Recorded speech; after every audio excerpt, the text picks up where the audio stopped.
व्यक्ति जब गुस्से में हो तो उसे ज्यादा सतर्क रहना चाहिए, ज्यादा समझदारी से काम लेना चाहिए कि वो गुस्सा बर्दाश्त कर लेता है या हाथ में पत्थर उठाता है। देख भीवा, इस दुनिया में ना दो तरह के इंसान होते हैं। एक जो गुस्से को नियंत्रित करके उसका उपयोग सकारात्मक कार्यों में करते हैं, और दूसरे वो जो गुस्से को काबू नहीं कर सकते और बिना सोचे समझे पत्थर हाथ में उठाते हैं।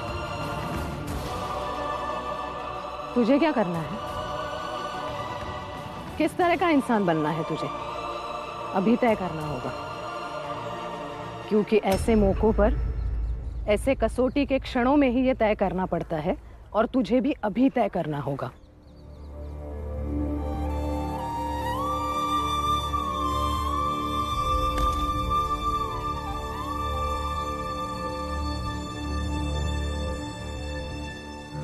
क्या हुआ? पत्थर उठा के मार रहे थे हमें। उठाओ पत्थर, मारो। हम भी देखें कि इन पत्थरों से होता क्या है, कितना बदल जाता है वो सच जिसे सुनकर तुम इतना दिल मिला गए। भीम, छोड़ इन्हें, घर चल। अगर मैं आपको पत्थर से मार देता तो मैं आप सब की तरह ही हो जाता। मेरी आई ने मुझे आप सब की तरह बनने से बचा लिया। आप भी सोचिएगा कि क्या ज्यादा सही है, किसी के दिल में अपने प्रति सम्मान पैदा करना या किसी को मजबूर कर देना कि वो पत्थर उठा ले।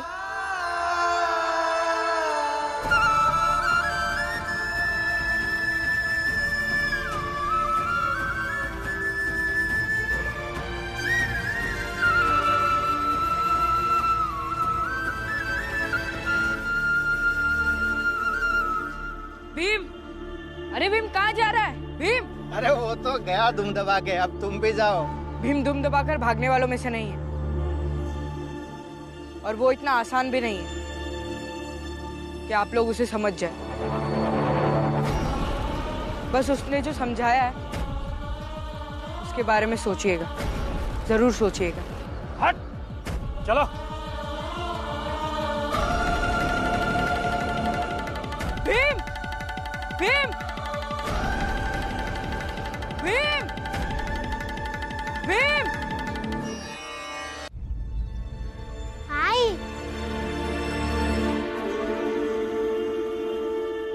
ये क्या बात हुई? आई मुझसे बात भी नहीं की, ना तो पहले की तरह पूछा कि आज दिन भर में क्या हुआ, और ऐसे ही यहाँ आ गई। पता नहीं कहाँ जा रही हो। चलो घर। नहीं,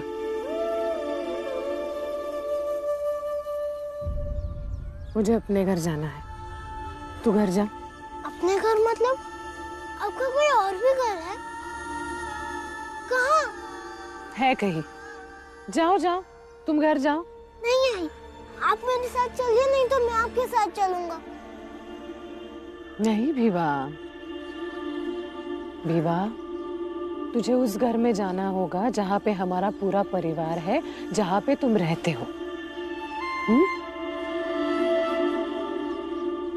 लेकिन आई, उसमें तो आप भी रहते हो। रहती थी, अब नहीं रह सकती। क्यों नहीं रह सकते?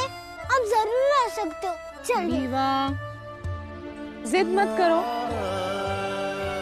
समझने की कोशिश करो। भीवा, देखो तुम जिद करते रहोगे तो मिलने भी नहीं आऊंगी। नहीं आई, नहीं नहीं।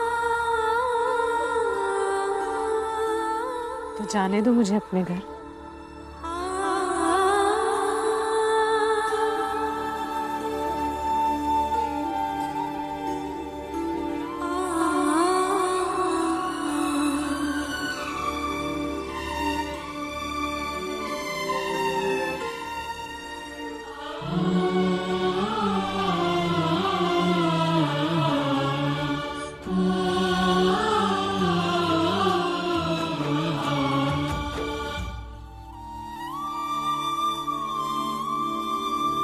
हमारे पास तुम्हारे शादी करने के कई कारण हैं।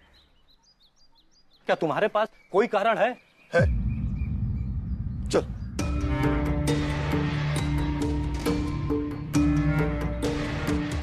हाँ।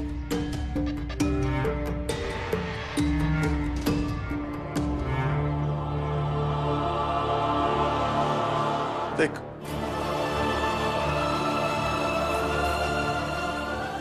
अब बताओ पुरंजन, ऐसी कौन सी सौतेली आई होगी जो भीम के लिए भीमाबाई की जगह ले पाएगी?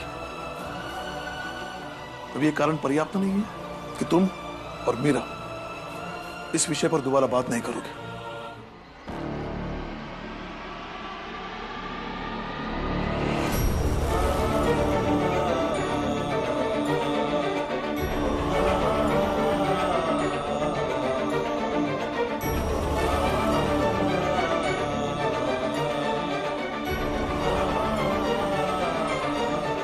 पुरंजन काका, हमें दूसरी आई नहीं चाहिए। हाँ पुरंजन काका, हमें दूसरी आई नहीं चाहिए।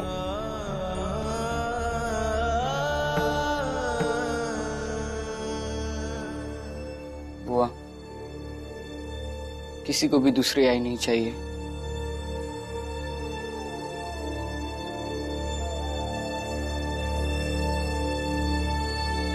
पुरंजन, मुझे लगता है बच्चे और भैया जो हम सोच रहे हैं वैसा नहीं सोच रहे हैं।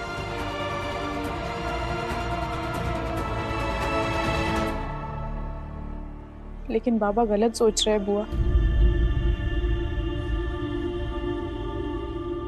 मैं भी उनकी बेटी हूँ। मैं भी अपने भाई बहनों की तरह कभी नहीं चाहूंगी कि कोई हमारी जिंदगी में आए और हमारी आई की जगह ले। लेकिन मैं भी एक औरत हूँ, एक आई हूँ, इसलिए मैं समझती हूँ कि एक औरत का होना एक घर में कितना जरूरी है। आज मैं हूँ, बुआ है, कल हम नहीं रहेंगे, लेकिन मेरे भाई बहन, मेरे बाबा रहेंगे। इसीलिए इस घर को संभालने के लिए एक औरत की जरूरत है। यही बात तो राम जी नहीं समझ रहे हैं। अगर राम जी और बच्चे नहीं समझ रहे हैं तो हम इस विषय पे बात नहीं करेंगे। जो लिखा होगा वही होगा।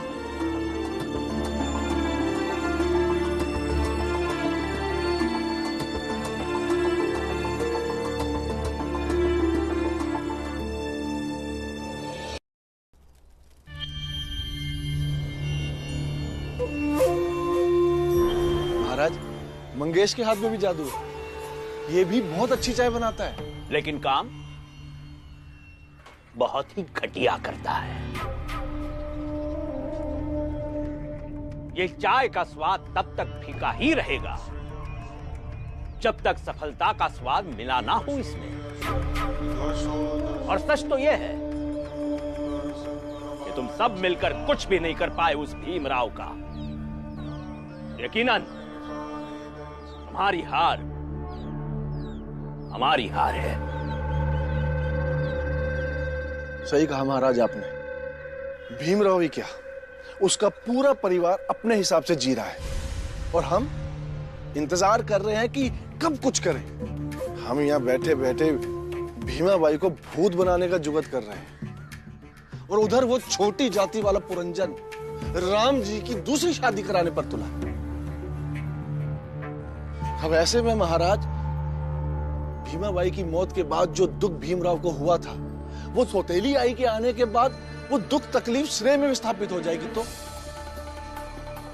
और अपनी आई की मौत को भूलने के बाद वो दूसरी आई के प्रेम में उलझ गया तो ये भी तो हमारी हार होगी ना महाराज। यही तो समस्या है महाराज कि हमें कुछ समझ में ही नहीं आ रहा, करें तो क्या करें।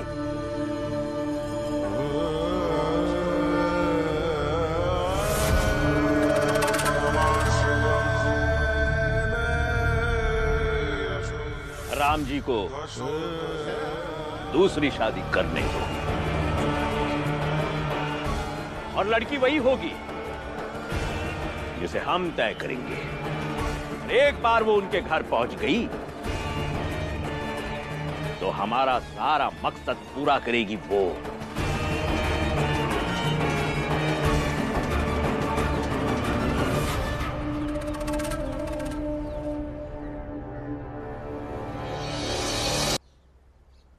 नहीं खाना मुझे, समझ नहीं आ रहा आपको? खा लेना बेटा, गुस्सा करने से क्या मिलेगा?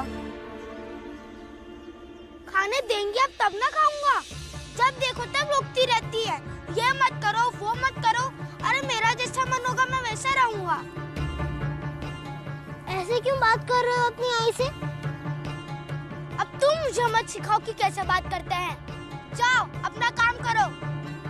अगर तुम सही व्यवहार नहीं करोगे तो मैं बिल्कुल सिखा सकता हूँ, क्योंकि जिनकी आई नहीं होती है वो ही सबसे अच्छे से बता सकते हैं कि आई का क्या महत्व है जीवन में। आई के डांटने में प्यार है। आई कुछ समझाती है, रोकती है तो वो हमेशा हमारे भलाई के लिए ही होता है। ज्ञान नहीं चाहिए मुझे, जाओ यहाँ से, अपना काम करो। ज्ञान नहीं दे रहा हूँ, बस आई के बिना जीने में कितनी तकलीफ होती है ये बता रहा हूँ। और अब जब मेरे पास आई नहीं है तो सोचता हूँ कि आई के बिना जीने में कितनी तकलीफ होती है। काश मुझे पता होता तो मैं आई से कभी बहस नहीं करता,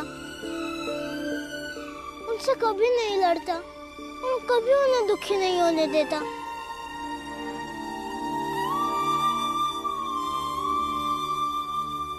भीम, भीम, भीम, विद्यालय में फिर से बारात रुकी है तो हमारी छुट्टी है। चल घर चलते हैं। चलिए।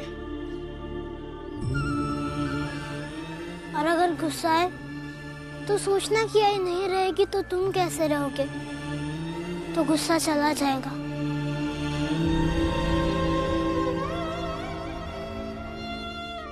बेचारे की आई मर गई है इसलिए ऐसी बातें कर रहा है। भगवान कभी किसी से किसी की आई ना छीने। माफ कर दो मुझे आई, आज के बाद कभी नहीं चिल्लाऊंगा, कभी दुख नहीं पहुंचाऊंगा।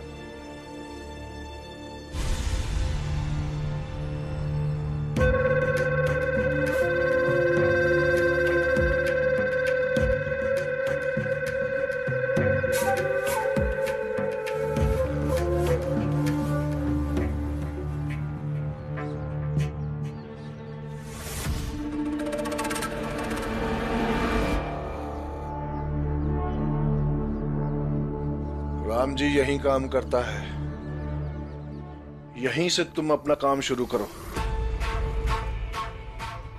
बस पैसे का हिसाब याद रखना सेठ जी। चंपा तू पैसे की चिंता मत कर, वो तुझे मिल जाएंगे, तू बस काम पे ध्यान दे।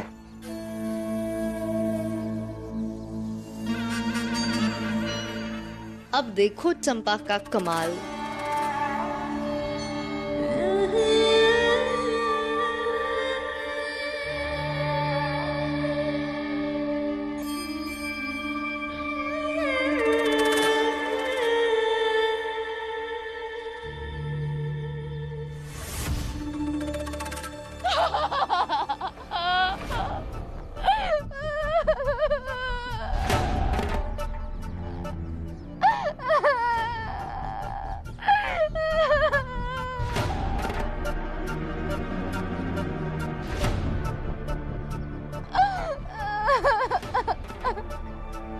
क्या हुआ?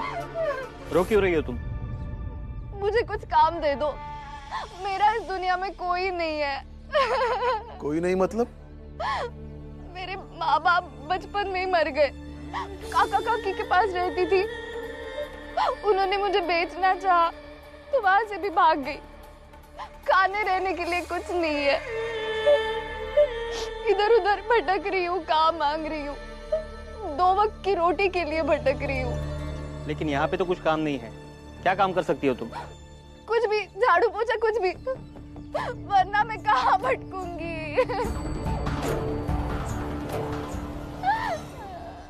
सेठ जी, तनख्वाह तो आपको देनी है, इसलिए मैं ऐसा कुछ कह नहीं सकता, लेकिन सवाल किसी की भूख की हो, आसरे की हो, तो उसकी मदद करनी चाहिए।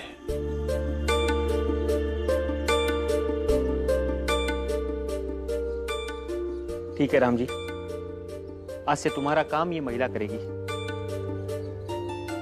तुम झाड़ू पोछे का काम कर लेना। हाँ। शुक्रिया सेठ जी, आप मेरे लिए देवता हो।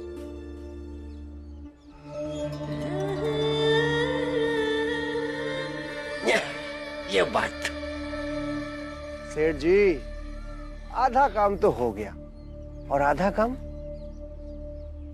ये चंपा कर देगी। एक बार काम हो जाए तो जो भीमराव जिस परिवार के दम पे शेर बनता था ना, वो परिवार ही टूट के बिखर जाएगा। चलिए सेठ जी। भीमा बाई के भूत से छुटकारा दिलवाओ।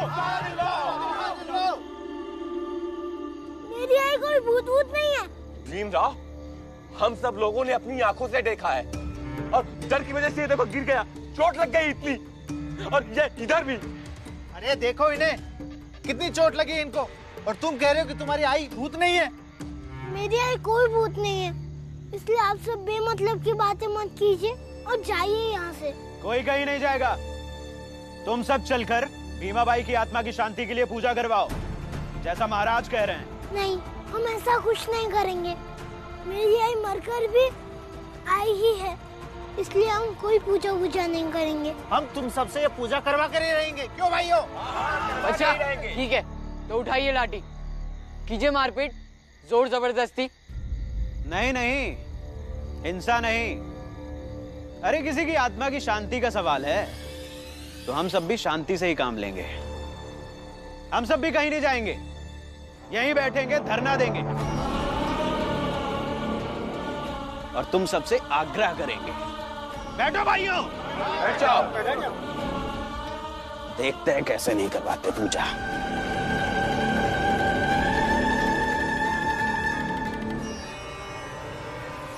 भीमराव से लड़ने की रणनीति पहली बार उसी की तरह तैयार की गई है।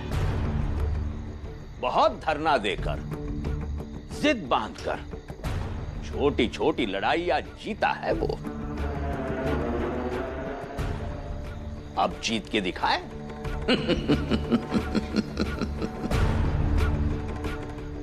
भीमराव, तुमको और तुम्हारे परिवार वालों को हमारी धार्मिक मान्यताओं के हिसाब से हमारी पूजा की विधि में विश्वास जताकर उस भीमा बाई की आत्मा की शांति करानी होगी। और जैसा ही तुम वैसे करते हो, तुम सब लोगों की सारी अकड़ टूट जाएगी। तुम और तुम्हारे परिवार वाले हमारी सामाजिक व्यवस्था में फिर एक बार आस्था जताकर पूरे दिल से उसे स्वीकार कर लोगे। इस पूजा के बाद हम स्वयं तुमसे तुम्हारी पढ़ाई छुड़ा देंगे, क्योंकि शिक्षा का अधिकार हमारे जैसे लोगों को है। उच्च वर्ग को नहीं, मेरी आई कोई भूत नहीं है और उनकी आत्मा की शांति के लिए हम कोई पूजा नहीं करेंगे, क्योंकि उनकी आत्मा अशांत नहीं है, बल्कि पहले से भी शांत है। तो हम सब भी कहीं नहीं जाएंगे, यहीं बैठे रहेंगे। क्यों भाइयों? आप सब लोग समझने की कोशिश कीजिए ना। जब तक भीमाबाई जिंदा थी, तब तक उसने आप सबको कब परेशान किया? बताइए कि वो अब परेशान करेगी? देखिए, मैं पहले कह चुका हूं, अब भी कह रहा हूं, हम बहुत परेशान हैं, दुखी है। हमें और परेशान मत कीजिए, हमें हमारे हाल पर छोड़ दीजिए। हाँ, हम लोग भी बहुत परेशान हैं। हम यहाँ से कहीं नहीं जाने वाले और हम आपसे बहस नहीं करना चाहते। नहीं तो जो धार्मिक कर्मकांड महाराज ने बोला है वो कर लीजिए। नहीं तो हम सब यहाँ से कहीं नहीं जाएंगे। कहीं नहीं जाएंगे, कहीं नहीं जाएंगे। भीमा भाई की आत्मा से छुटकारा चाहिए। छुटकारा चाहिए, छुटकारा चाहिए। भीमा भाई की आत्मा से छुटकारा दिलाओ।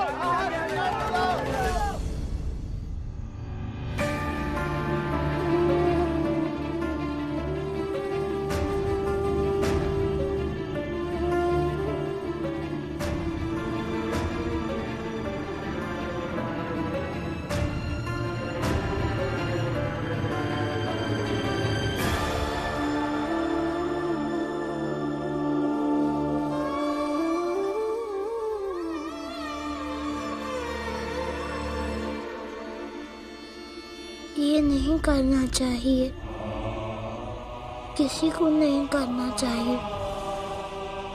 किसी की तकलीफ को जानबूझकर नहीं बढ़ाना चाहिए। महाराज, ये सब आपका किया जा रहा है और मैं ये कभी नहीं भूलूंगा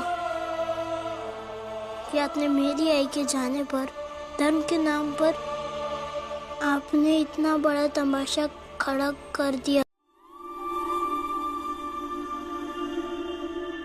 सेठ जी, आप लोग यहाँ? चंपा को कहीं से पता चला कि यह बवाल हुआ है, इसलिए मैं खुद चला आया। कोई बवाल नहीं हुआ है। ये राम जी की बीवी की आत्मा हम गांव वालों को परेशान कर रही है, तो हम इससे कह रहे हैं कि उसकी आत्मा की शांति के लिए पूजा करवा ले, जैसा कि महाराज कह रहे हैं। महाराज सब ठीक कर देंगे। देखिए राम जी,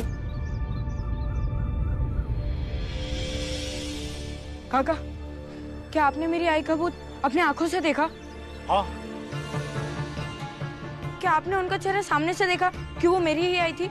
आत्मा का कोई चेहरा होता है क्या? देखिए राम जी, मैं जानती हूँ कि ये लोग आपकी पत्नी की आत्मा के नाम पर परेशान कर रहे हैं, लेकिन ये सब शांत हो इसलिए आप पूजा करवा दीजिए। लेकिन इनकी झूठी बातों को बल क्यों देना है? इनकी झूठी बातों को बल देने के लिए नहीं कह रही हूँ, लेकिन महाराज के कहने पर ये लोग किसी भी हद तक जा सकते हैं। और अभी आपके परिवार, आपके बच्चे, खुद आप किसी भी हद का सामना करने की मानसिक अवस्था में नहीं है। आप शांत रहिए और इन्हें भी शांत रहने दीजिए। नहीं, भीम नहीं मानेगा। राम जी, ना माने भीमराव। बाप, बेटे, परिवार, ये बातें तुम मुझे समझाते थे, तुम भी समझा करो। बिना बेटे को बताए अगर कुछ चीजें करने से शांति मिलती है तो करवा दो ना। पर वैसे भी पूजा पाठ करने में क्या हर्ज है? हम ऐसे किसी धर्म को नहीं मानते जो हमें मनुष्य नहीं मानता है, जो हमें सम्मान की जिंदगी ना देकर कदम कदम पर हमें अपमानित करता हो।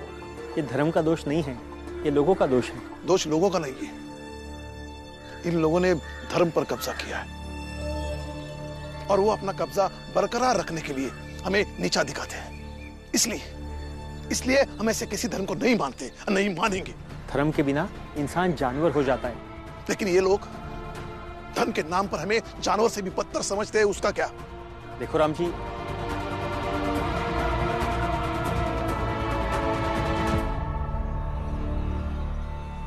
क्या आपने मेरी आई की आत्मा को देखा था? हाँ, देखा।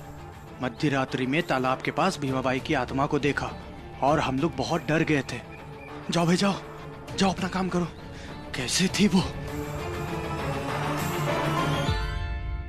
राम जी, मैं तुम्हारी पीड़ा को समझ सकता हूं, लेकिन अभी इस वक्त तुम्हारे मृत पत्नी की पीड़ा को ज्यादा समझ रहा हूं। तुम क्या चाहते हो? अगर लोग कह रहे कि तुम्हारे पत्नी की आत्मा भटक रही है तो वो सदियों तक भटकती रहे? सच या झूठ मैं नहीं जानता, लेकिन अगर गांव वालों की कहानियों में भीमाबाई भूत प्रेत आत्मा करके भटक रही है तो तुम किस किस को बोलोगे कि ये कहानी झूठी है? इसलिए अगर गांव वाले कह रहे हैं कि पूजा पाठ करके उसकी आत्मा को मुक्ति मिल जाएगी, तो करने में क्या हर्ज है? ये स्त्री समझाएगी राम जी को कि महाराज और ऊंची जाति वाले लोग जो कह रहे हैं वो बिल्कुल सही है।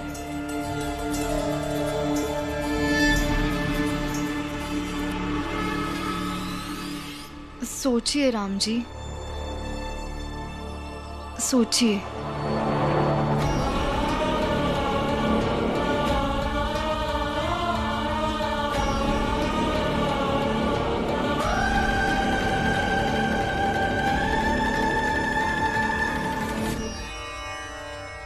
भीम, जितने लोगों से हमने बात की है ना, वो सब कह रहे कि हमने आत्मा देखी है। और कमाल की बात तो ये है कि एक ही वक्त पर दो लोगों ने अलग अलग जगहों पर देखी है। ये समझ में नहीं आ रहा है। हो सकता है तो लोग मिलकर सबको परेशान कर रहे हो। हमें पता लगाना होगा कि वो दो लोग कौन हैं। चलिए।